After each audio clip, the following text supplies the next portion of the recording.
Hey, and welcome to the Solid Verbal. Now would be a perfect time to consider subscribing. Yeah, that little subscribe button for year-round premium college football content. That's it. Here's the video. Enjoy. Subscribe. Welcome back to the Solid Verbal, boys and girls. My name is Ty Hildenbrandt, that fine gentleman over there, the one, the only, still, as always, the incomparable Dan Rubenstein, sir. How are you? I'm good. I'm always looking to maximize my preparation, not in studying teams, not in figuring out how I feel about games, but just how I treat myself ahead of this show. I want to have energy. I want to be a terrific listener to your points and take in everything you're saying. So I want to maximize who I am physically, emotionally, mentally before this show. A little bit beforehand, I did a quick little 10-minute mindful meditation. And I know you already know me to have elite mindfulness, but today I might be off the charts. I'm just letting you know the mindfulness and how centered I appear to be in audio or video form, youtube.com/thesolidverbal.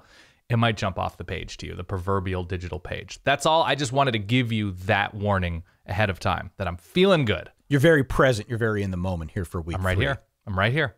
Is what you're saying. Well, welcome Yes. one, welcome all. Thank you for coming on back here to help us talk through our picks and previews and predictions for week 3. This episode, you know the drill, all of them, sponsored, driven by our good friends over at Geico.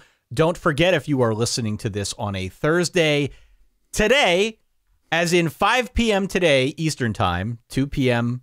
West Coast Time, College Football Thursdays continues on. It's our live spot over on Spotify. We've got a bunch of games we're going to play, get you ready for the weekend of college football ahead. Verballers.com is where you can get access to this episode, all of our episodes early. We've got folks who are watching us record this live, so they get access to the goofs that don't make it into the final product. And there are goofs, believe you me. Always. And last but not least, solidgiveaway.com is where you can go to enter to win a CJ Stroud signed mini helmet, Dan. Yes. More news coming on the live show in New York. We're very excited about this concept. It is so ridiculous that it is perfect. Yeah. Is anyone listening in New York? I think people in New York still like us. If you're listening in New York, we're going to roll this thing out here, I think, on our next episode, right? That's probably the plan. Yes, the most ridiculous live concept we've probably ever come up with. October 7th in New York, right? It's Friday, October 7th. Friday, October Solid 7th. Verbal, solidverballive.com. You're not going to want to miss this one. Okay. Is there news? Do we want to start discussing the weekend? You lead me, Ty. Dan, Ty, help. I need picks of the week. Dude, we talked about the news yesterday. Let's just jump right in. Okay. Week Let's do it. 3. Week 3. Week 3. I had a picnic on Labor Day, and I know you had some stuff going where you cooked as well. Yeah. On Labor Day. So I don't know what your fridge status is, but I had a lot of leftovers after that get-together. Just been hiding out in there for a while, right? You know how it is. You throw it, and it kind of works its way to the back corner. You don't always check. You don't have a need to check, but had some leftovers hiding out back there. Well, Dan. Uh-oh. I opened up the fridge on Monday morning, and it was a bit like a war zone in there. A few things had clearly come of age when I wasn't paying attention. Grown a little peach fuzz as well, just to prove the point. So in honor of the changing landscape of college football after week 2, and to really state my case that week 3 will bring us hopefully more of the same, I nominate Stinky Fridge Saturday. That's kind of a downer though, right? No, I mean, yes, but it depends on your frame of view here, your reference point. If you are against Notre Dame, perhaps this Cal game could give you a reason to cheer for Stinky Fridge Saturday. Not everybody is stinky in the fridge, Dan. Most teams are, but some are not. Well, this would almost imply a hangover of sorts, a letdown of sorts, right? That something is left in the fridge that just shouldn't have hung around and is not feeling great. That's not bad. It's not bad. I like Stinky Fridge Saturday. My working theory is that there is one amazing team in Georgia.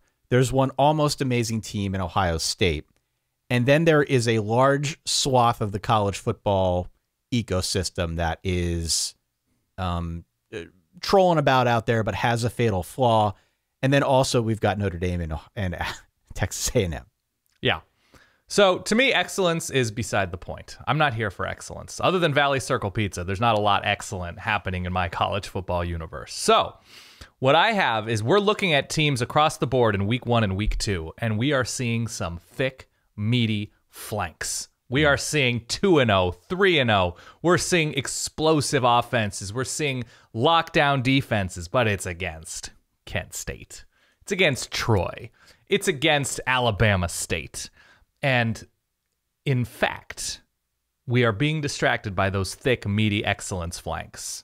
And you look a little bit closer and you look up top, and it's a little more human looking, perhaps, after this weekend, when some teams who have not been playing the biggest teams, the toughest competition, finally square off against, I think, teams who are going to reveal some more human elements. And for that, I have this as Centaur Saturday. Are you making that sound, or is that a sound effect? I did make that sound, and I ran it through a bunch of processing in Adobe Audition. Whoa. Play that again. What was that? I don't know what centaurs sound like because they're uncivilized legends of Greek mythology. So we don't have audio recordings that the government hasn't already destroyed. That we know of. That we know of. Whoa, Dan. That is good, haunting. Right? If there are any animals listening to this, I do apologize. Yeah. Centaur Saturday. We almost got to go with that just so we can use the sound again. Oh, stop it. Oh. You're welcome. That goes through me. Okay. Centaur Saturday. What about this? Okay. I'm going to leave this one to you, actually.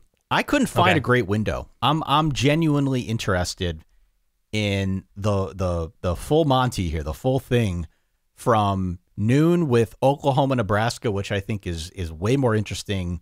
It was interesting to begin with, but it's certainly interesting now, given what's going on at Nebraska. The 3:30 block is really interesting to me, obviously, because of Penn State, Auburn, but also BYU, Oregon for you. The nightcap, I think, brings with it a fair amount of stinky fridge potential. We could see some action late into the night. The Miami Texas A&M game doesn't kick off till 9 Eastern time. So it's going to be, it could be a Betty Bye situation for both hosts of the Solid Verbal before this one is through. But there's a lot of action going on the full way through. I enjoy genuinely that both ESPN, ABC, and Fox are going in different directions and where they're putting their biggest games. It's like the race to 9 blades on your razors. Screw it, we're going 9 Eastern. Screw it, we're going 10 Eastern. Screw it, we're going 5 a.m. to show you Alabama, Auburn. Yeah, it's fun. It's fun. We have fun on the Solid Verbal. I don't think there's an obvious window to skip, but I don't think there's an obvious window to set your alarms to, if that makes any sense. That there's no clear, obvious, attractive headliner unless your team is playing a relatively big game itself, and there's no clear window where you're like, don't watch this. So I just say hang around. Yeah, hang around. Don't get too far away from a TV. That's all. I like it. No window this week, Dan. No, absolutely not. Window is shut. Let's go right into it. High noon on Fox. It's the big noon Saturday game. It is Oklahoma -11 on the road at Nebraska. Trev Alberts decided no mas. No mas. He couldn't wait a couple weeks until October 1st when Scott Frost buyout, that I'm sure everyone's heard about by now, but the buyout would have gone down. Had to make the move now. And so we've arrived at this weird moment in college football that we knew was coming all along, where every coach with Midwestern roots is rumored to Nebraska. Mm-hmm. Go back and listen to the show from yesterday for our full discussion on the matter, but it does set up at least an interesting dynamic here for the weekend between two traditional old school Big 12 rivals.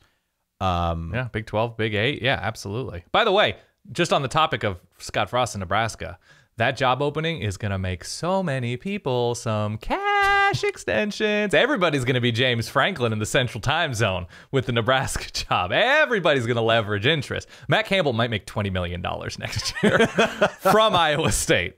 Good for everybody. Get that leverage, that stalking horse in. We were already content, as we discussed on the Week 2 recap episode, to talk ourselves into Nebraska plus the points just for comedy's sake after the loss last weekend. So I am following suit here, Dan. This is what we do on the show.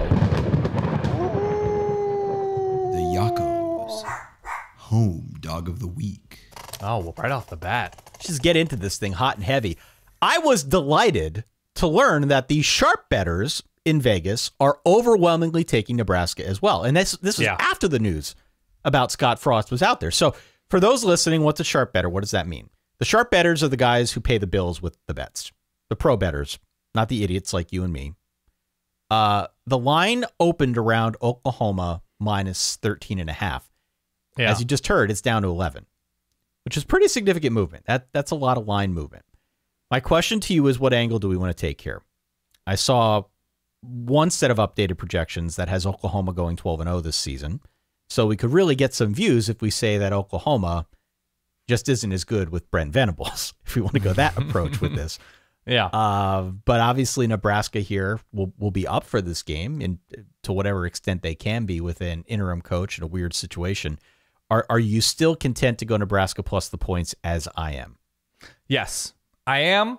Not thrilled with it, but I'm content to do it just because of what we know or really don't know about Oklahoma, and that's just a big number that we are not positive. We had the slow start last week, and a lot of teams are going to start slow week 1, week 2, whatever. We get that.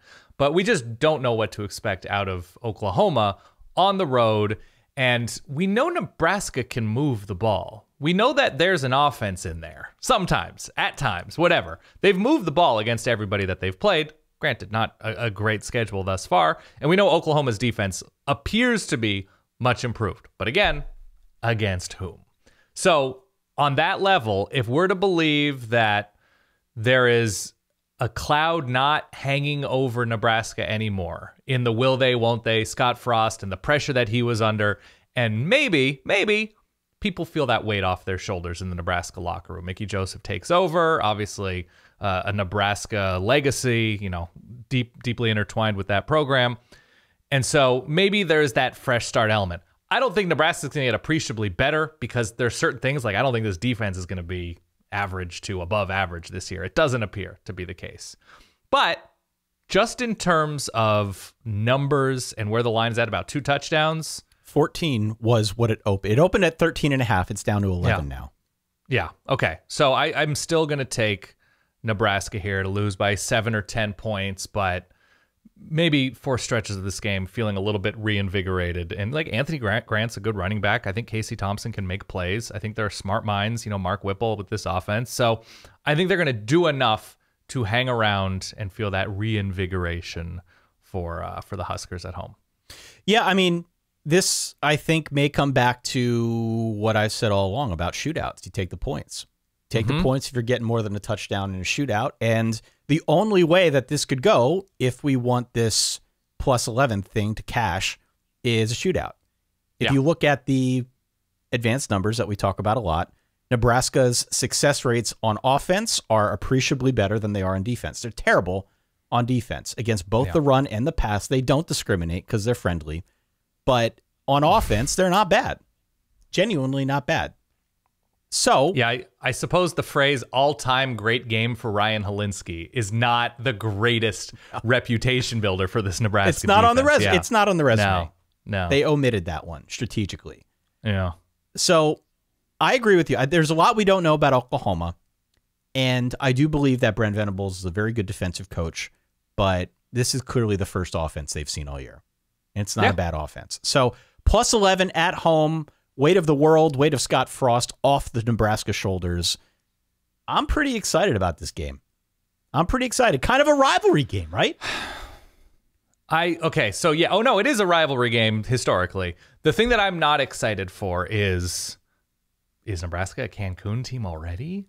That's the worry. The 1, 2, 3. This could also, this could also be 48-10, right? Yeah, that this is just like, well, we're in a lame duck situation, and it's only week 3 or 4 or whatever for Nebraska, game number 4. Am I right? Yes. And we already see the long road ahead of an interim staff. Now, maybe Mickey Joseph is 2014 Coach O, 13, 14, somewhere in there, where everybody rallies around him and they like him, but he's a new coach there. I don't know. I'm still going to take the points, but you have to recognize the potential of completely going sideways immediately after the firing of Scott Frost, because everybody's ready to figure out their next move. There is also an angle here that this is a team conditioned to lose by single digits. True. It happened 9 times last year and twice already this year. Mm-hmm. And if you look at the schedule, maybe outside of Oklahoma, you could probably make a case that with their offense, of the games that they might lose in the schedule, they could all be by 1 score again, which would be just insanity if you're a Nebraska fan. To lose again by 1 score more times. You'd almost rather get blown out. I don't think they'll get blown out here. I think their offense is good enough to keep this one close. So I'm going Nebraska plus the points at home. Home dog of the week right out of the chute. We agree, which is probably a good thing because we've been very wrong. We've been very season wrong. long. 3:30 next game on Fox. BYU on the road at Oregon. Oregon favored by 3.5. Dan, when we last left our heroes in Eugene, they were terrorizing something named Gunnar Talkington, who plays quarterback for Eastern Washington. Something, not somebody, something. Gunnar some entity. Talkington. Yes, sounds like a cartoon. Bo Nix, 5 touchdown passes last week. Oregon had 38 first downs. They outgained Eastern by almost 500 yards. Meanwhile, BYU went to overtime and knocked off Baylor. It's a good win. That's a good win. Very good win. I don't think Baylor's that good. I'm going to be real with you. So I'm not going to overreact to it, but it's a good win. It's a good win. Certainly worse opponents out there than the reigning Big 12 champions. You're going to have to help me on this one, dude. I need help because I am now, as I have been since early June, confident that BYU is at least top 25 caliber.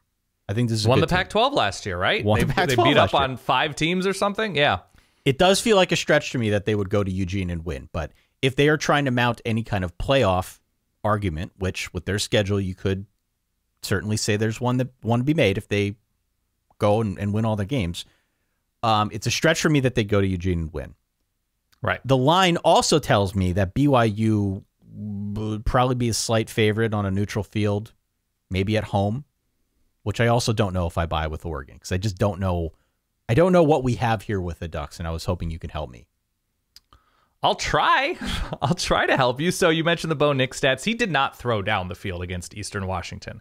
Now, you can say, well, they don't want to show too much ahead of BYU in the Pac-12 season, but you should be able to throw down the field against Eastern Washington. You should go to the 3rd level in your passing game and go deep. They didn't. They just didn't. They didn't try much, and they didn't succeed at all going deep downfield. And so, to me, that's your, what is it, Ashanti, the trust issue? It's about trust, babe. Trust, babe, yeah. And so I don't feel as if Oregon fully trusts Bo Nix to make high leverage, big moment throws downfield to change the complexion of an offense. What are people on your secret Oregon boards saying about Bo Nix right now? Just out of curiosity. The dark web, the duck web. Yeah. Is that okay? Sure. I don't think there's a lot of confidence among the Duck fan base in Bo Nix, just because we've seen him once as an Oregon QB against a Power 5 team or a FBS team of substance, and he was fine, but it's short stuff. He seems to be pickleballed himself in the way that BYU pickleballed Baylor last week, keeping the field real short and tiny. And I am positive Oregon is more talented than BYU. BYU beat up at receiver. We saw what Puka Nacua and I think it was Gunnar Romney. It was A. Romney, at least, not playing that Baylor game, which changed the complexion of their offense. And so I'm a little bit worried about Oregon on both sides of the ball. They have a ton of skill talent. That's super intriguing. So if they can creatively get the ball to receivers and running backs, they've got 3-4 running backs that they trust, 4 or 5 receivers that they trust. Oregon's beat up on defense a little bit at linebacker. They don't really get after the quarterback super well up front. Like, they don't have that Kayvon Thibodeau obvious edge replacement who is having success. There are pieces in the secondary, but not obvious all-conference type pieces, other than maybe Christian Gonzalez at one of those corner spots. So that worries me. I think BYU is a more operational, high-level team on both sides of the ball, even though they had defensive questions after last year. They're tested and came through last week without playmakers. If those guys are healthy, I think it's BYU here. I think it's BYU. There's something that's not yet dependable about Oregon, but it's at home and they're more talented, which worries me about taking that road team. I'm still taking BYU. I'm still taking the Cougars in Autzen because of the wild card factor at quarterback and the lack of trust, it seems. BYU going to and winning at Oregon would be huge. That'd be a big deal for that program. And I have been really high on this team. I constantly this week, as I was going through and trying to research this game, constantly had to pinch myself. Like, am I really going to take BYU on the road in Autzen? Because it just doesn't feel like something we would say that often about the BYU, really any group of 5 team. It's a tough place to go and play and win. But Oregon is in transition. I'm not going to say they're Notre Dame. They're not Notre Dame. But they're in a similar spot to Notre Dame in that they're still trying to figure out what they are and new quarterback, what have you. There's an opportunity here with BYU. I think especially in the trenches from the Oregon standpoint to get a push up front and establish themselves. BYU's been pretty good defending the run. They have not been very good at creating any havoc plays. So this is not a team that through 2 games anyway has really done much along the way of creating havoc with its defensive front or even with its secondary, right? This could be an opportunity for Bo Nix to maybe stretch the field a little bit more with the passing game. I do feel, though, like BYU is much more of a known quantity at this point. Like you said, they're a little bit more tested. The win against Baylor was really nice on a couple levels. Situationally, it's a terrible spot, though, for BYU, right? It's a really bad spot. spot. A big emotional win late at night to go to a very difficult place to play in Autzen Stadium against a talented top 25-ish team. I think they're number 25 in the AP poll right now. Situationally, it's a tough ask for the Cougars. It is a tough ask. So I am going to go with BYU as well. I'm going to go BYU plus 3.5 in this one, if only because it's about trust, babe. And I don't trust Bo Nix. I don't trust Bo Nix. If there's one thing that we've come to know in the storied tenure of Bo Nix as a starting quarterback at the Power 5 level, can't really trust him. Last year, we got closer to trusting him because they took some of the pressure off him. And there were definitely moments before he got hurt where he was more trustworthy and definitely played a different style of game. I don't know if that's what Oregon's going to try to do here with him. I don't know if they have the capacity beyond Bo Nix to lean on other playmakers to get their points. So until further notice, BYU plus 3.5. Yeah, the problem here is if we think these teams are pretty close to each other in terms, and there's a few matchups like this. It's, okay, Oregon's down 27-23 with 3.5 minutes left. What's the trust level from an Oregon fan base on their couch that Bo Nix is going to lead them down the field for 81 yards in? It's not especially high. It just isn't. And so that's the difference maker to me, that I would trust BYU in that spot a little bit more than I would trust Oregon. The cool thing in this game, have you watched much of Jaron Hall? Yeah. Jaron Hall's got a howitzer of an arm. Yeah. He is a cannon for an arm, and he's fun to watch. He's a good player. Yeah. We agree again, 2 in a row. 3:30 CBS, Penn State going down south to Auburn. They are a 3-point road favorite. This game, I think, highlights the beauty of being a big-time fan of one team, but an alumni of another. You can just easily transition out from the Notre Dame thing and right on over to my Penn State Nittany Lions. Doesn't raise any suspicion. No, that's with me in Michigan, where Oregon loses by 46, it turns out. Yeah. Went to Michigan, so me and JJ McCarthy and I are lockstep. Here and that's how I feel about Penn State. Week 1 was a win. It was a clunker, but it was a win. Definitely left a lot to be desired on the Penn State side. Last week was giving me the vapors. Last week they ran it really well against the 105th best rush defense in America. Excuse me. Wonderful. A frog in my throat. I think it's fair to say Penn State now officially living that Singleton life. Hey. And I believe it's only a matter of time, I still do, before we see Drew Aller as a starting quarterback. Not going to happen against Auburn unless something happens to Sean Clifford, but in due time, James Franklin will eventually come to his senses, probably after their first loss this season, and insert him as a starting quarterback because he is better. And Can we start a podcast within a podcast called the Aller Hour? And as soon as Drew Aller takes over that job, we come up with a new theme song, and we like, all right, welcome. And maybe it's like a late night dedication type. Welcome to the Aller Hour. You're here with Ty and Dan, and we're discussing all things improve Penn State offense, and make it sort of an ASMR experience. Is that too much, or is that just enough? No, I think that's just enough. We can pull. Okay. We can use this sound. The Aller Hour. That's too intense. I want smooth. All right. Well, you can come up with that since you're the one who does the talk ups. Oh God, don't do that. Ooh, that scares me. Continue.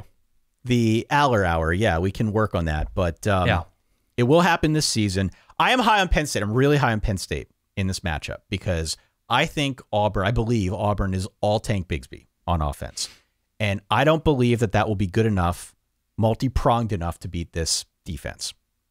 That is my core belief in this game. Penn State's got enough talent in the secondary that they can stack the box. They can play tight man coverage, which we know Manny Diaz is going to like to do, blitz the farm on TJ Finley. And because he's neither a runner nor an accurate thrower, he will force turnovers, That is my core belief in this game. And because of that matchup, that's why I like Penn State minus the number. I don't want to lock this up. I don't want to jinx Penn State.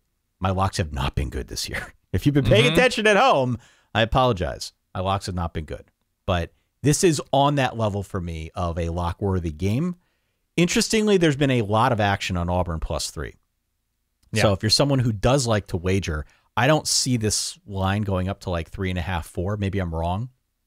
I've been wrong many times this year. I could see it, if anything, coming down to Penn State -2.5. So I might wait on that front. But I am very, very high on Penn State in this game. Pass the mustard, pass the onions, pass the pickles. Auburn, my home dog of the week. The Yakos, home dog of the week. What a weird weekend for you, having to, not picking, but having to trust Bo Nix and now Brian Harsin. Yeah. Same time block here, 3:30. Going to be active for Dan Rubenstein. It'll be very active for me. I said it in the offseason. I'm sticking to it. I believe Auburn's defense, and you mentioned Tank Bigsby, and that's also a strength, but I think Auburn's defense is a strength of this team. Obviously, they hung around a bit longer than they should have last week against San Jose State, but that was obviously turnovers, offense, and questions at quarterback. All sorts of big deal things when it comes down to winning college football games. Defense at home as an underdog in a tough place to play. I'm going to conduct the Underthink Express once again, and I'm going to give those points. I am. Sorry, Ty. Sorry. I hate that pick for you. You know I root you on as one of my true best friends in this world. Yeah. I hate that pick for you. It's okay. I'm rolling with Auburn because I am sticking to what built the altar of Dan, Ty. Brick. Let me find it. Bye, Brick. We built the altar of Dan with some certain ideas and theories, and one of them is at least good defense at home in a tough place to play as an underdog. Roll with it. We shall see. We disagree for the first time. I'm going. It's okay. All Penn State. I'm excited. Moving on, 6 p.m. Eastern, ESPN, Mississippi State. Your Mississippi State Bulldogs -2.5 now on the road at LSU. Interesting factoid that may only interest SEC homers. Through 2 weeks, Jaden Daniels leads the SEC in quarterback rating. Okay.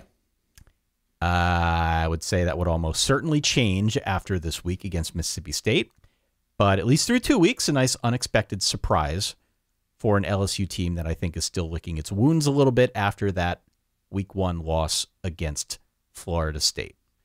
To balance that out, that unbridled enthusiasm out, I saw a couple projections that have LSU as basically a stiff breeze away from a 4-8 season. So talk about feast or famine. You've got a little bit of both here. I think that's mostly because of the schedule.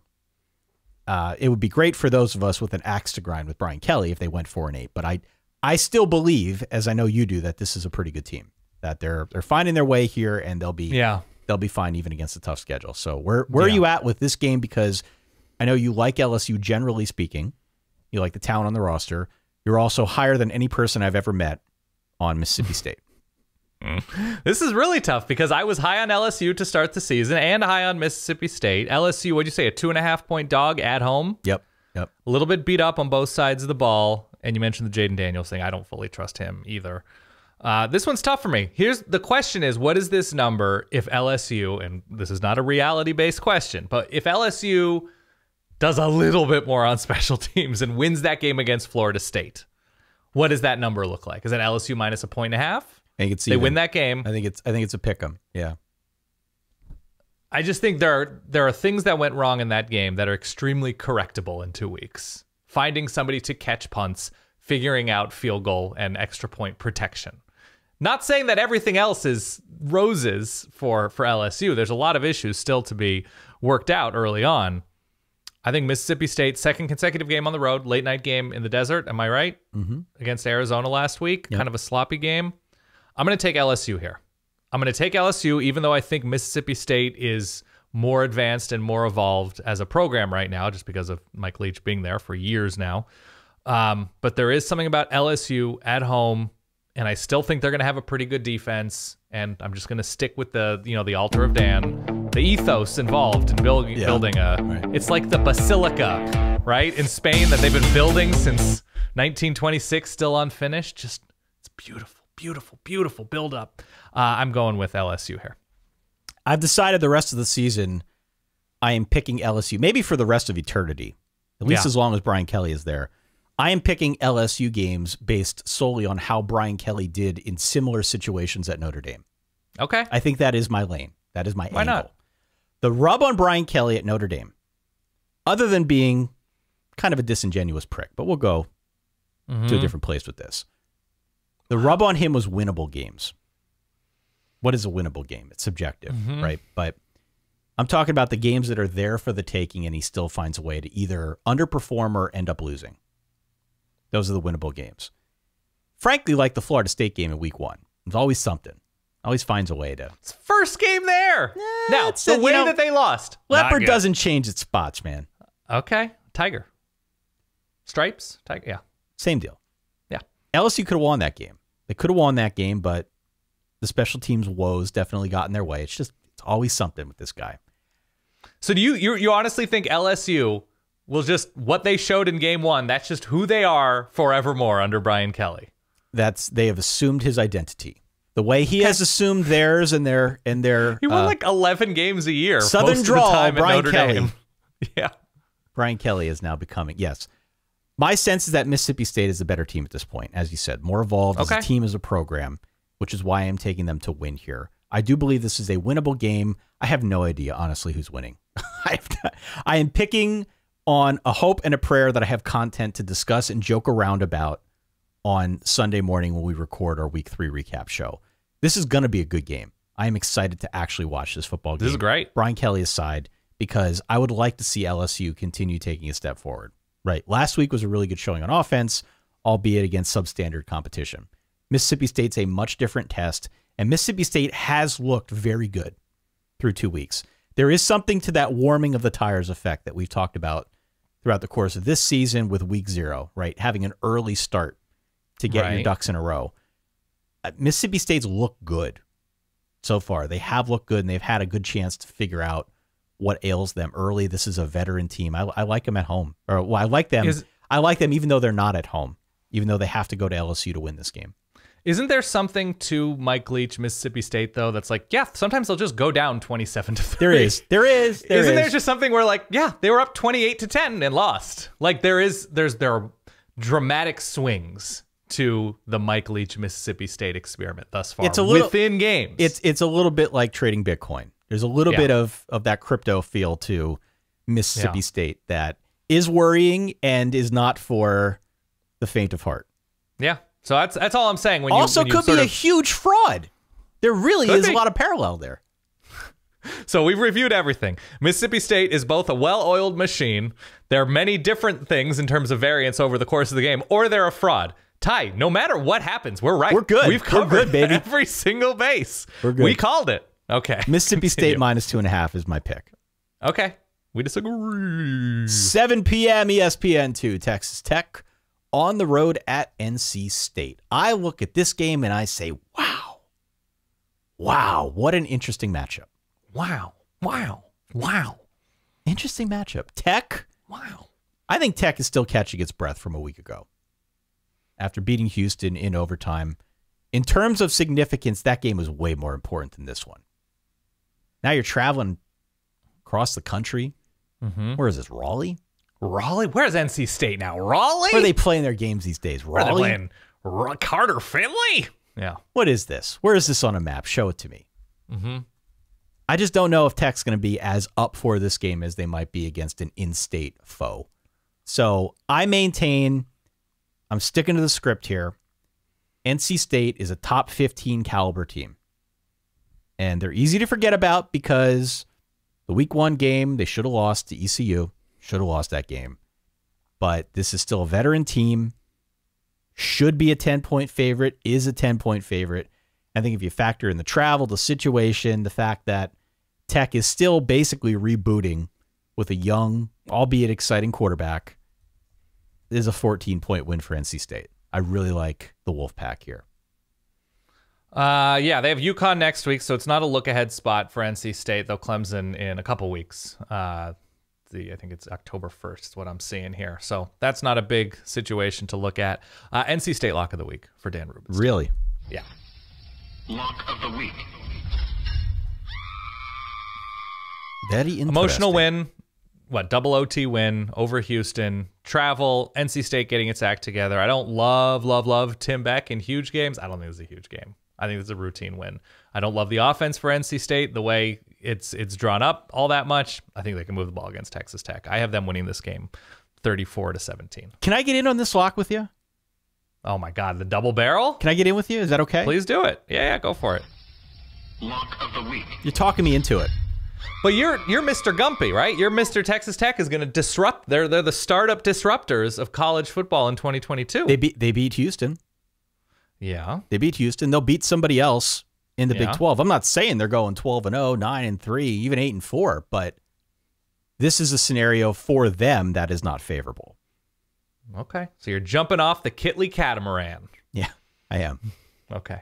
Just briefly. You'll swim back. 7:30 ABC, Michigan State on the road at Washington. Weird vibes from this matchup. This Dan. is a Centaur matchup if I've ever heard one, Ty. I got to find the sound. I'm stalling. Gives me the willies. It's like a Centaur's doing pillow talk with you, Ty. That's like that Dilophosaurus that spit all over Newman in Jurassic Park. It makes that kind of sound. Good reference. Yeah. Neutral field. I've got Michigan State as an 8-point favorite in this game. Can you believe that? There's a weird swing to this. Yeah. Weird swing. This game is in Seattle. I would still have Michigan State favored by like 5 points if I were setting the odds. So at least to that end, a Washington -3 line is like 8 points off of what I would expect. So the puzzle is Washington. The puzzle is Washington played Kent State and Portland State, and good luck trying to convert those statistics over to projections while playing a Big Ten opponent like Michigan State. I don't know how the hell you do that. I'm sure Bill Connolly's got a way, but I don't know how to do it. That is the puzzle for me. Okay. I looked far and wide to see what other points of reference I have. There aren't many. Michael Penix played Michigan State twice while he was at Indiana, once in 2019, once in 2020. In both cases, he lit him up, but obviously a lot's changed since then. Yeah. What I know is that this offense is going to be better with Kalen DeBoer running things. I think we've already seen that. I'm just not sure how much better and how quickly it could get there, especially against a team like a Michigan State. For this week, it's a huge unknown. I have no idea. I think Michigan State has more playmakers. I think so. And I think I trust Mel Tucker more in a game like this than I do Kalen DeBoer. But this is a crazy, weird matchup that scares the crap out of me. Washington's a tough place to play. That place can get loud. This is the first big game of the season. I think people are energized for the DeBoer era. Oh, now that's we'll good. Workshop that. That's good. Is that pretty good? That's Not good. bad? I like it. I do like that. Look, Michigan State is probably good. Washington is maybe good. We've got a double Centaur matchup. I'm leaning Michigan State, though I did have cause for pause in looking at some of the stories this week. Did you see the thing about Peyton Thorne and the sleep bank? Oh, no. The sleep bank. They were told they could not sleep more than 30 minutes on their flight west as they were adjusting to the Pacific time zone. And then he said, it's a sleep bank thing. Look it up. Sleep bank. Michigan State adhering to something called, and look, it might be extremely legit or it might be bogus. I don't know. I'm not a fancy scientist. But I know that Michigan State is all in on maximizing their sleep bank as they adjust to the Pacific time zone. Sort of like a body clock situation, if you will. I don't know if that makes you think more highly of Michigan State. I might that have they're to taking think about this kind of matchup far away from East Lansing seriously. Sleep bank. Say that again. Give me that quote one more time. Sleep. Okay, you want me to find you the exact Peyton Thorne quote? If it's easy for you to find, but okay. Sleep bank. I feel like sleep science these days. I mean, we had the LSU sleep pods thing as an attraction that we talked about a few years ago, and sleep is obviously very important. Right. I never heard sleep bank. Okay. Peyton Thorne, a native. This is from M Live. Yep. In Michigan. I think the farthest past Illinois I've been is Iowa out west, Thorne said on Tuesday. That's uncharted territory for me out there. The process players, okay, so Michigan State is saying that Michigan State is asking their players to go to sleep an hour earlier each night this week in preparation for the travel. The process players said is called, quote, sleep banking. It's a theory that extra rest will help lead to peak performance. Now, I'm a big believer in that. As an elite athlete, Ty, I'm always a big believer in maximizing sleep ahead of a huge matchup. Of course you are. But you start getting into terms. I never love terms like sleep bank. Oh, I don't like this at all. As Andrew in the comments watching along live said, sleep bank Saturday. I appreciate sleep being a major, major performance deal. We're all better off sleeping more than we are, probably. I would never be able to do this. I couldn't go to bed 2 hours early. Yeah. I would not be able to do this. I would wake up. I would be a monster. I would be the Centaur sound. Don't play it. Don't play that sound again. What, this one? No, don't play. I'm editing it out. That's what I would be. I would not be able to do this. Mm-hmm. So I'm worried. I'm worried about my Michigan State pick. Sleep bank. I think sleep's a great thing. So I'm actually going to lean into it, Ty. I have no idea if it's real or bogus. I have no clue. I could research more, but I'm just not going to. I'm going with Michigan State here. Really more because I trust Peyton Thorne with the rhythm of this team. I trust Mel Tucker. I trust the transfers being worked in seamlessly, probably more so than where Washington's roster is at the moment. But I think Washington's going to be pretty good. I do think they're going to be good this weekend. I think they're going to be pretty good overall. I just think it's asking a lot against a Michigan State team who is just ahead. They're just ahead right now. Tough place to play. Haven't loved what they've looked like on the road at times these past couple of years, but haven't loved what Washington's looked like on the road these past couple of years. So yeah. All right. We're going double Michigan State here. Yeah. Double Michigan State. 9 p.m. ESPN, Miami at Texas A&M. Fun game here. A&M favored by 5. The lines come down a little bit. It is time to talk about the great 8 and fornification of Texas A&M. 8 fornication. Okay. 8 and fornication. Okay.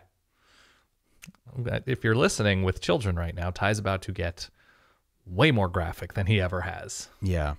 If Jimbo goes 8 and 4 with this roster, it's going to be like the scene in Ghostbusters where the grid breaks down and all hell breaks loose. 8 and 4 with this roster, with all of the offseason expectations. Mm-hmm. What is going to happen to Jimbo Fisher in College Station? Would they consider getting rid of him? Depends where the oil prices are. It depends where the oil Depends where the oil prices are, I guess. That's the old joke, the old goof. Man, 8 and 4. Is it because you think they're paying him an 8 in fortune? No. It's not bad. It's not bad. 8 in Fortland? No? Is that where they're living? I said fornication wrong when I said 8 and fornification or something. I don't know. No, you're good. Just lean into it. The world's going to be on Miami here after last week. The line's already come down. I am not convinced Miami can run it against Texas A&M. And you know the essence of Christo ball better than I do, but you know he wants to play guerrilla ball. He wants to beat your brains, and he wants to use his offensive line to great avail. Yeah. One of the reasons that I was excited about Mario Cristobal coming down to Miami is because I believe he can instill that type of mentality, and I believe they've got at least enough on the roster to mostly run that system against their schedule. But I don't know if A&M is a team that I would group in there. They're still pretty good up front. And so I'm a little bit worried here. I'm a little bit worried that what I think Miami wants to do, they won't be able to. Okay. That's a problem. The other counterpoint, obviously, is A&M stinks on offense right now. They stink on offense. That's reasonable. a lot's been made of App State winning that game, and rightfully so. Great win for App State on the road, 17-14. What reason do we have to believe that the A&M offense is suddenly going to come alive here after what we saw last week? Keep in mind, this is an App State defense that, while vaunted and held down A&M, gave up 63 points to North Carolina a week prior. Correct. So we're not talking about the 85 Bears out there. We're talking about a team that gave up a ton of points to an offense that shouldn't be as good as Texas A&M, but is. So I don't know what to believe here. This is a big, dumb, conservative football game that I think somebody wins 26-25 or a weird scoregami that nobody's familiar with, no one's seen before. Yeah. I'm taking points. I'm not going to overthink it. I'm taking the points. My central belief here, more so than anything else, is that the Jimbo offense is going to be weird and conservative and is not that good under Haynes King, despite the fact that it should be better. Miami +5. I'm taking A&M, and I'm going to tell you why. I'm going to go with and the theory didn't work out for Iowa in my pick against Iowa State, but I think that was Texas A&M's worst day. Relative to opponent, relative to situation, relative to them hosting that game, relative to having the health that they had at the beginning of the season, I think that was their worst day.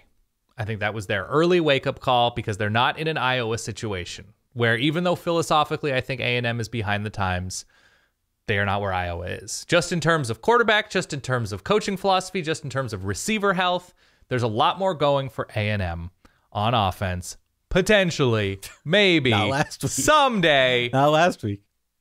But if you had to bet on one of these teams getting their act together and ascending to decent, it's probably A&M over Iowa. Yes? Oh, yeah. Okay.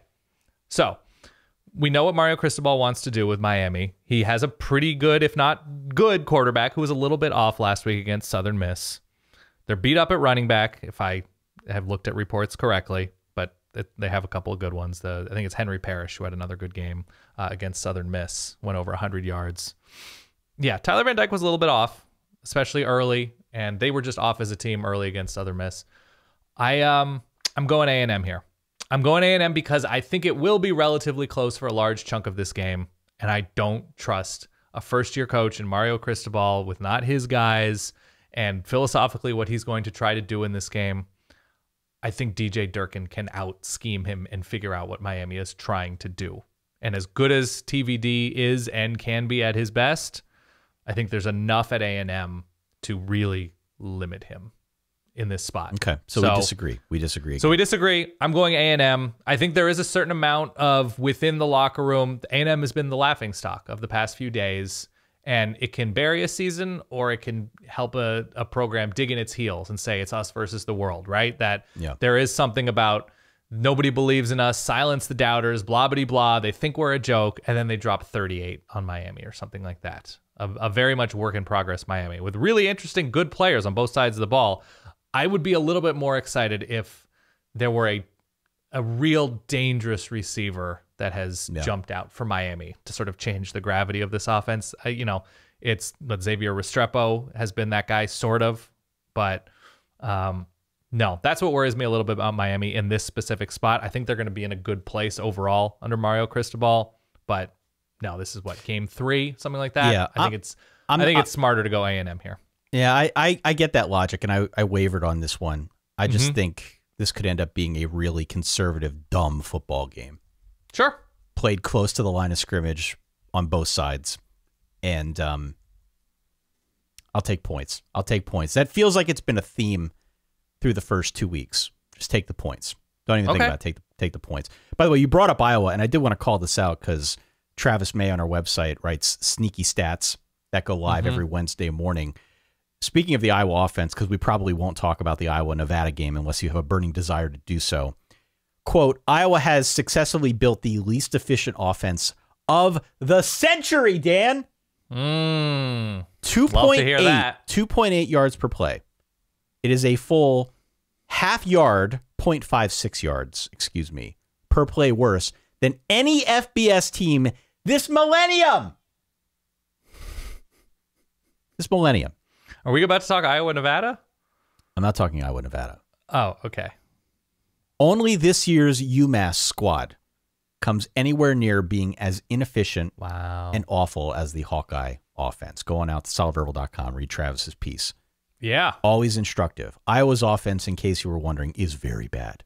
Very bad. Favored by 3 touchdowns. They haven't scored anything more than 1 touchdown the whole season, right? Correct. Am I looking at that correctly? Okay. Correct. Unless you count the gentleman's touchdown. The gentleman's touchdown. Let's move on. Okay.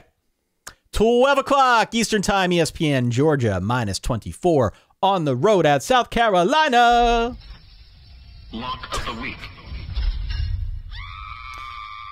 Dan Rubenstein, give me a quick update, if you could, on the status of South Carolina's offensive line. Has it gotten appreciably better in the first couple weeks of the season? Yes, no? No, I couldn't tell you how to spell dilapidated off the top of my head, but that's how I might characterize it. They cannot set this line high enough, dog. Give me Georgia minus whatever on the road in Columbia, South Carolina, because that front is going to eat, and they're going to eat well. Do you worry that this is the exact spot historically where South Carolina wins? No. This is the exact spot. No, never. Georgia has everything going for it, and here come the lowly old Gamecocks. No. Okay. I have Georgia minus anything as well. But I'm cognizant at least. I'm aware of the dust in the ether. The cock dust, if you will. Settle. I'm just in South Carolina. Settle. All right. I'm mindful, like I talked about at the top of the show. 12 p.m. Eastern, ESPN2, low-key the best game of the friggin' day. Purdue on the road at Syracuse. Syracuse, a 1-point favorite. This line has bobbled around back and forth here. The number's interesting, to say the least. It is about what I expected. I just want to pick Syracuse. I want to pick Syracuse here. I don't care if I'm wrong. We've been saying it for years, but the JMA wireless dome, I can't even get through it. That's where teams go to die. Mm-hmm. Give me Cuse minus whatever. Do either one of these? Oh, I guess specifically Syracuse. They're favored by a point. It looks like at the moment. Yeah. Syracuse has Virginia next week. Okay, so they're not panicking about an upcoming giant. I think I'm going Cuse, but there's Centaur potential here. Yeah. That they're looking strong, meaty flanks of a thoroughbred early on. Defense has been very, very good under Tony White, running the hell out of the ball. Haven't played teams. Louisville. Haven't played teams. I'm riding with the Cuse. Thank you. 2:30. That's all. NBC/Peacock. I don't know what that means. I don't like that. Cal at Notre Dame. Ooh, Notre Dame favored by 11. Mm-hmm. Hey, how do you feel about this game? I like Cal. Oh, baby. That much. Give me the Golden Bears plus the points, baby. I could do a full show on this. Actually, I did kind of do a full show on this because earlier this morning, Pete Sampson, Matt Fortuna were kind enough to invite me on the Shamrock, their podcast, Notre Dame podcast over on The Athletic, which was more of a therapy session than anything else. But yeah, we talked through some things here about this game. And Tyler Buckner out for the year. Drew Pine's offense, which means you and I have already started workshopping the puns for Steve Angeli, the backup, have we not? Yeah, I don't even remember. What was my line? You said, I don't think you're ready for Angeli. Oh, I don't think you're ready for Angeli. Yeah, my Bootylicious reference, as I always try to squeeze Bootylicious into anything I can. I'm going Cal just because I don't know that I would go Notre Dame with Tyler Buckner. I don't know. Like, as you were watching the Marshall game, now, was he hurt going into the Marshall game and then he just tried to play through pain? I don't know. No, he took a shot. He took a shot in the Marshall game specifically because he did take some shots in the Ohio State game as well. Correct. But as you were watching that game, as you were watching that offense, if I were to begin a conversation with you, like they're playing a Cal team who's probably not that good next week, but what they do specialize in is confusing quarterbacks and making them think an extra tick before throwing the ball. Do you like Notre Dame against that Justin Wilcox Cal team? You probably in that moment, with Tyler Buchner at full health, would have said, I don't know if I like Notre Dame. I don't know if I like Notre Dame in this offensive line in that spot. Nah, I don't know. So with a better quarterback situation or a more experienced Tyler Buchner, like whatever version he is next year or the year after, I think Notre Dame's a relatively easy pick. But no. The only saving grace would be it would be extremely college football for in his first start against a real team. I believe this is Drew Pine's first start against like a real team. He looks awesome and they win by 2 touchdowns, and then he is awful all year long after this. I could see some potential for that. Cal does things really well on defense. That's been the MO for Justin Wilcox. They play good defense. And so I think, and this is what I said to Pete and Matt, I think on that level, given that Notre Dame has had so much trouble with its offensive line, this is another good test for that unit up front to get its act together, because Cal pretty much has defense figured out. They're good at that. And so I think this is an opportunity for them to go up against quality defensive opponent, get their act together. It will definitely show us a lot about what we have here with Drew Pine. So I'm looking forward to that matchup, even though I think it could be one that gives Notre Dame some trouble. Cal doesn't play offense. They don't play offense. They're like 124th nationally in offense. They still have not figured out that side of the football. And so this is also a matchup that I think will be good for Notre Dame's defense, if only because the defense has been relied upon so heavily through the first 2 games to make plays, to get stops. This should hopefully be a chance for them to catch their breath, because I don't think Cal's that good on offense. Jade Knott, by the way, pretty good running back. Low-key, very good running back in the Pac-12 for Cal, I think. There is no universe in which I am not taking Cal plus the points here. Okay. There's too many unknowns for Notre Dame. And it could be one of those deals, as you described, where Drew Pine comes out, throws for 350, looks awesome. Suddenly, new receivers are getting involved. Everybody's very excited. And then, yeah. I mean, that could be a tale of 2 halves as well. Drew Pine looks great for the first half, and then, could see always it on the table. Yeah. We agree. Ole Miss, minus 16.5 points on the road at Georgia Tech, 3:30 ABC. Luke Altmaier got the start last week in the low-key Ole Miss quarterback battle, but he left the game, looked like a shoulder injury. I did not see an update, but yada, yada, yada. Jackson Dart came in, looked pretty good. I'm assuming it is his job to lose at this point. I like Ole Miss a lot here. I don't really see the appeal in going Georgia Tech, other than the fact that the game is in Atlanta. You're talking about the Ole Miss game against Central Arkansas? Jackson Dart, okay. Cool. When Jackson Dart came in, Centaur team. When Jackson Dart came in relief for Luke Altmaier, he looked pretty good. Oh no, he looked very good. I'm just saying it's a Centaur team right now at this point, where the scores indicate, he was not sharp against, I think they had Troy their first game. Right. He was not especially sharp. I want to take Georgia Tech. I want to like you, Georgia Tech. But the reason for taking Georgia Tech is they kind of hung around with Clemson in week 1, but I still don't necessarily feel all that good about anything on offense with Georgia Tech. And at the same time, we're just sort of penciling in Ole Miss as similar to what they were last year, and I don't think they are. I think Zach Evans is good, and I think Georgia Tech will key in on Zach Evans and make Jackson Dart in the passing game be the feature in this game. But I couldn't find that reason for Georgia Tech. I couldn't find that appreciable reason. So I'm going Ole Miss here to win big, because couldn't find it. It might exist. They might win this game outright. It's at home. They might win this game by a touchdown. It might lose this game by a touchdown. But I couldn't put my finger on the specific reason to take Georgia Tech. So I'm underthinking it. I think Ole Miss could end up being better this year than they were last year. Damn. They were really good last year. I am very high on Ole Miss, and I'm trying to contain myself. Even though they might not, you think Jackson Dart is the guy? I don't know. You think so? I don't know yet. That's a leading question. I understand that. I don't know yet, but I think this team has a lot of potential. I am very excited to see what happens in this football game, because I have questions, honestly, why the line's not a little bit higher. I could see them winning by a lot more than 16.5 points. Totally. We will find out a lot more about Ole Miss. By December. Certainly by December. As always, by December. As always, we're going to know a lot more about this LSU squad by December. Yeah. But as we get into October, the schedule starts to pick up steam. In October, Kentucky. In October, on the road at LSU. There's an A&M game. And there's a Bama game. And an Arkansas game. And a Mississippi State game. All back to back to back. A lot going on. It's your best take ever. Your best take. A lot going on. Yeah. So we'll see. I'm on Ole Miss here. 3:30 ESPN Plus. Troy at App State. They're putting the game day game on ESPN Plus. That's weak sauce. Weak sauce. App State Let America celebrate Cameron Peoples. App Mountaineers. State favored by 12.5 points. So you got the whirlwind of almost beating UNC, going on the road to knock off A&M. Now App State comes back home. They're greeted by college frickin' game day and rewarded by the game on ESPN Plus. How about that? And the Troy Trojans. I happen to like Troy a lot this year.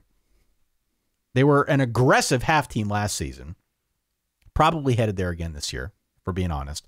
But it's a very good defense, and I think that makes them dangerous enough in a potential letdown spot here for App State. And they actually did do a pretty good job containing Ole Miss in week 1, for whatever that's worth. So I don't think Troy wins, but 12.5 is the number. That's a lot of points in a potential letdown spot. I'm on Troy here plus the number, plus 12.5 against App State. Okay. I was in that line of thinking as well. Last year, in Troy, 45-7 App State. The year before that, in Boone, 47-10 App State. The year before that, in Troy, App State 48, Troy 13. So they've scored 140 points or something these last 3 years. I don't know, Ty. Recent history does not predict present results accurately necessarily. But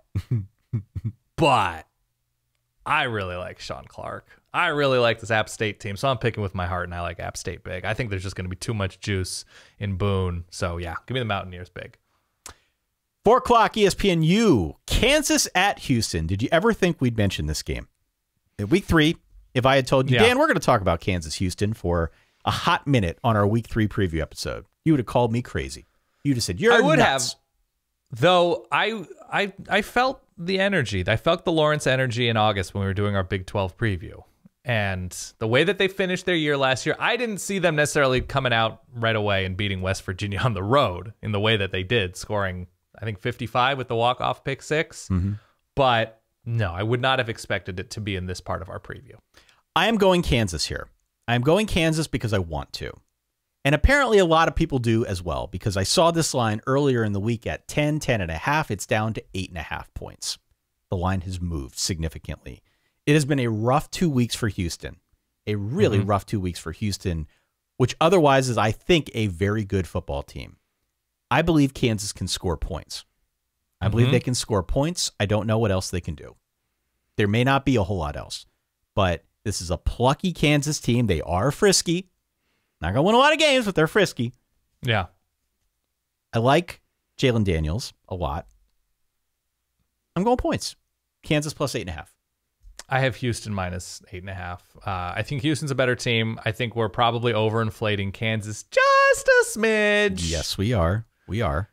And so this might be an ample opportunity to Kansas lost 38-13. This might be that moment. And I always appreciate when you reference the sharps in Vegas because, one, a decision to bet on college football full time. Not a good decision.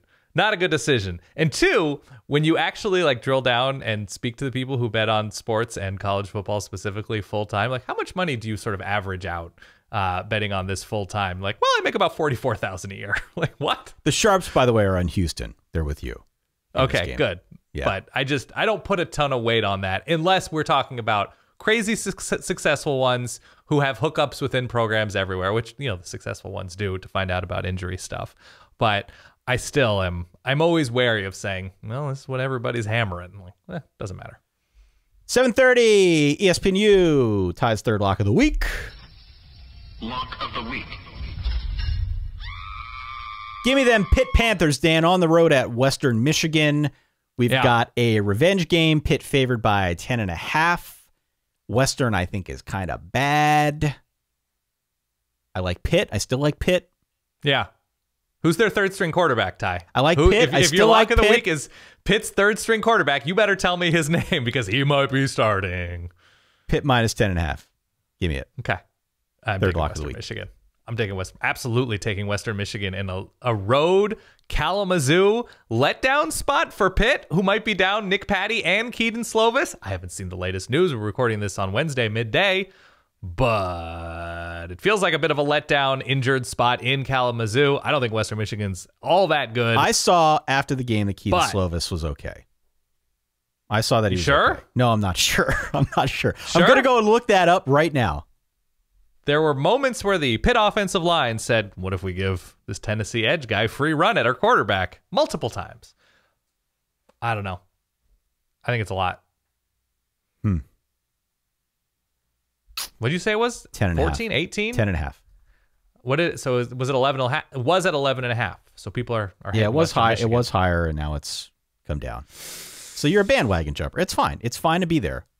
I'm not. I didn't know it came down, Ty. H2P. I have your listed spread here at 11.5. I have an updated sheet that I go off of. I didn't update yours. Oh, thank you. Thank you so much for your consideration. It's the only chance I have to catch you off guard, so that's what I stick to. Okay. We disagree yet again. Disagree. UTSA at Texas, 8 p.m. Longhorn Network. Texas favored by 12.5, Dan. Where you at? I'm going Roadrunners. Meet me. Really? Who's starting at quarterback for Texas? Somebody who probably hasn't thrown any college footballs. I haven't seen Hudson Card's status. I know he was day-to-day. Yeah. So he would be the preference, but otherwise it's going to be Chaz Wright. An enormous letdown spot, excuse me. Yes? Mm-hmm. And it could be Hudson Card, a beat-up Hudson Card, or a big old question mark in Chaz Wright. UTSA pretty good. UTSA defense not pretty good. They give up 200 passing yards to Army. No, shh. That's it's getting in the way of my point here. Okay, never mind. I'm going UTSA. I'm going UTSA here because I just situationally it's a letdown spot for Texas, beat up at quarterback, and maybe believe in sort of the loss-win hype. Like it was a loss, but it was kind of a win. We hung with Alabama without our starting quarterback. I'm in on UTSA to lose this game by a touchdown. What's the over/under on snaps that Roshan Johnson gets at quarterback? 4.5. We setting it at 4.5. That's a good line, actually. I was going to say about 5. Yeah. All right. I'm going Texas. I'm going to go Texas. Okay. We disagree. 2 more games here very quickly. 10:30 Fox. Fresno State at USC. USC favored by 12.5 points. A lot of shootout potential here, isn't there? Sure. Absolutely. A lot of shootout potential. I think Fresno's better than Stanford. I'm inclined to go Fresno here plus the points. I think I'm just going to keep betting the teams that can score against USC because eventually this comes into a shootout territory with them, and they win, but by like 10, and team getting points covers. I'm going Fresno. I'm going Fresno as well because I think USC has serious, just in terms of the line, I think they have Centaur potential. I think they have Centaur potential. So I'm going with USC to win this game, but Fresno to make it very spicy for much of this game. Last but certainly not least, Friday, 7:30 ESPN. We travel back in time. Florida State minus 2.5 against Louisville. I am all in on the Noles this year. Yep, same. I mean, not as much as you are, but I'm all in on the Noles this week. Florida State minus 2.5 for me. Yep, agree. I think they are more trustworthy on both sides of the ball, and that they sold out to stop the run last week, and you can't sell out to stop anything with the best of what Florida State's offense can offer, even though still I think a work in progress, but I just trust Florida State more week to week. There you have it, Dan. I'm looking over my picks right now. It appears I've taken 14 road teams, which is never a great recipe for success. Yeah, I hope everybody's sleep banking in terms of those teams that you picked. Got to bank that sleep. Bank it, bank it, bank it. Some games that you missed out on, by the way, that I think are just worth paying attention to and obviously watching if they involve your team. Tulane at Kansas State. Tulane and Michael Pratt scoring a lot of points. Kansas State trusting Adrian Martinez to lead a team, scoring a lot of points. I don't know. And Kansas State, though, wearing some dope throwback helmets. I don't know if you saw those, but like their old Wildcat look, their number. Awesome. It looks good. Iowa minus 23 against Nevada. Nevada, of course, just gave up 55 in a losing effort to Incarnate Word. So I can understand that Nevada is secretly on that Iowa plane, like, of existence. I am going. I don't know. I'm not picking this game, but Iowa weirdly is generating more interest in their team this year by playing the way that they're playing on offense than I think if they were fully healthy and merely underwhelming. The degree to which they're bad on offense, there's more Iowa football conversation, not necessarily in a positive way, but in terms of attention, great job, Brian Ferentz. It's so bad. It is so bad. Yeah. We've joked for eons on this show about half teams. Mm-hmm. Iowa has unbridled half team potential this year. Yeah. To an extent that we have never seen before. Quite literally, maybe the worst offense in college football versus the best defense in college football. We could hit both extremes here with this team. I don't think we will. But it's on the table. It's on the table. Totally. What I enjoy about this year's Iowa situation is they win the way that they win with the gentleman's touchdown against South Dakota State. They lose the way that they lose in the Cyhawk game after winning it for 6 straight years. But a rational mind, unaffiliated with Iowa football or any of their rivals, could also say, I don't know if they're not winning the Big Ten West, right? Like, we have seen disaster from Iowa football in terms of what they're attempting to do on offense. And at the same time, you can visualize a Big Ten West champion Iowa, right? You can see that path where they win a bunch of games 13-10, and you're just like, wow, that offense is truly one of the most horrendous things that's ever been fielded on a college football field. But defense was enough to win a bunch of games, which is just an incredible statement on parts of the Big Ten. Okay. Also, SMU Maryland, Centaur potential. I'm seeing a lot of Talia hype. SMU, year one, new coach, good players on offense. I'm just pointing out that's an interesting matchup. I still don't really get the Centaur thing, but continue. Well, the Centaur thing is, on first glance, your eyes are attracted to the meaty flanks of the horse bottom, right? It's half man, half horse. Okay. And so you're seeing a thoroughbred, right? But then you look at the torso, and it's much more human. And so it's upon first glance, you're seeing the strength and the meatiness. There's no way a Centaur makes that sound, but it's really haunting.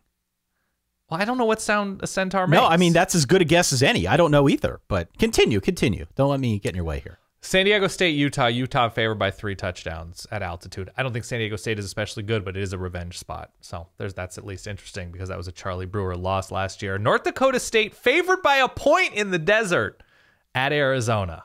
North Dakota State at Arizona. I think that's a good game. I think Arizona's going to win that game. Do you? Yeah, I do. That'd be a nice win.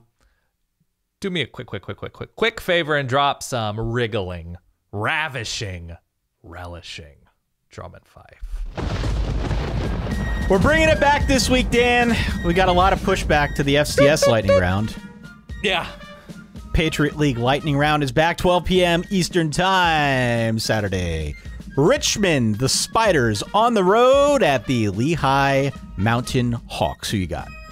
I'm taking Richmond. I'm taking Spiders.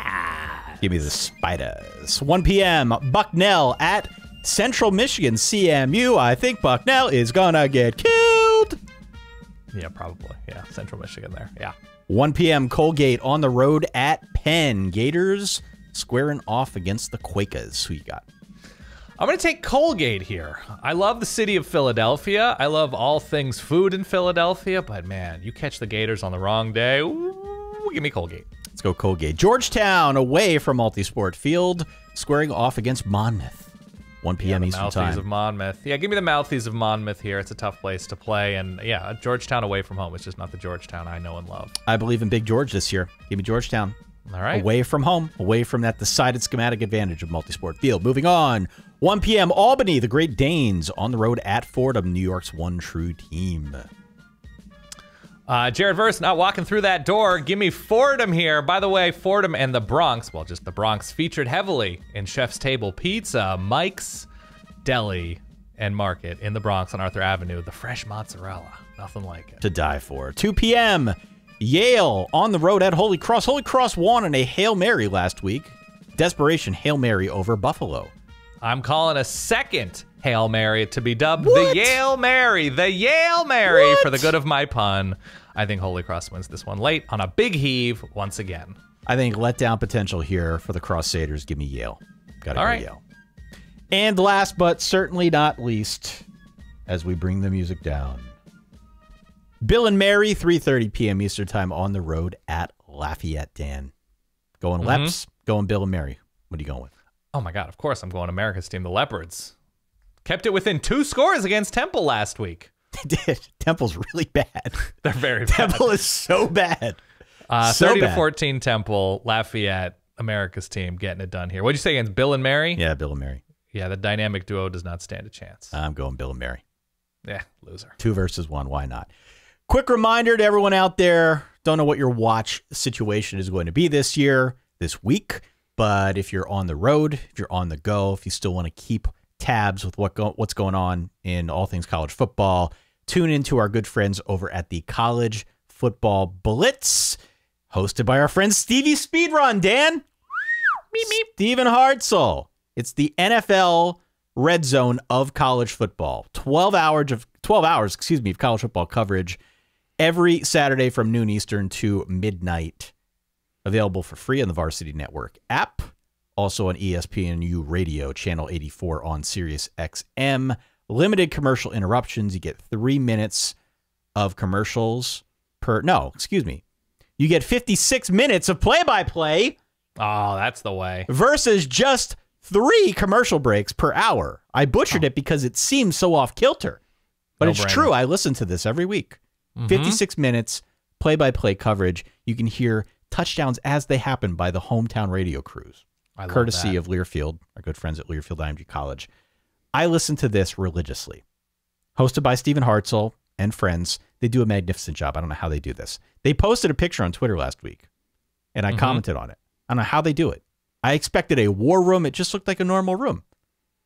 I don't know what kind of tech they're wired up for, but they do a great job here. College Football Blitz. Check it out again, Varsity Network app or over on ESPNU Radio starting at 12 noon on Saturday. Yeah, the only option to and from that apple orchard. The only option to listen and keep track of college football as it happens with the voices that matter. That's all I got. Centaur I think Saturday. that's all I have. Centaur Saturday.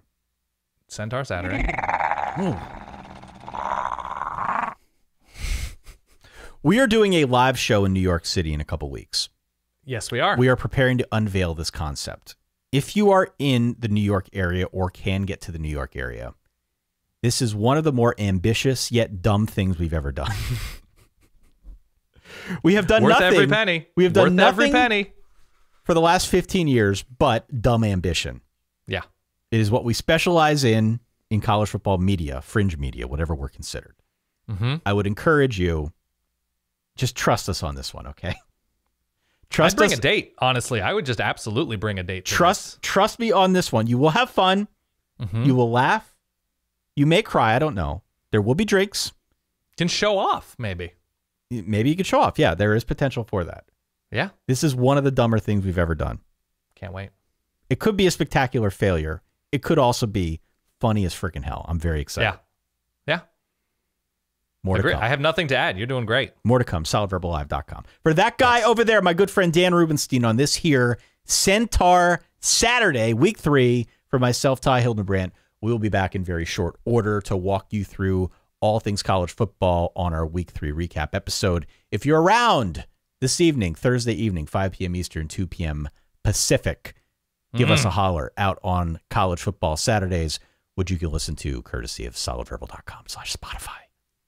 Yeah, and if you want our Centaur Saturday recap, as soon as Ty is done editing the show midday Sunday, verballers.com is where it will be available midday Sunday, because you have things to do on Sunday, and we'll be right there with you figuring out what all things Centaur meant the day before. The longest outro in Solid Verbal history. My name is Ty Hildenbrandt. Stay solid. Peace.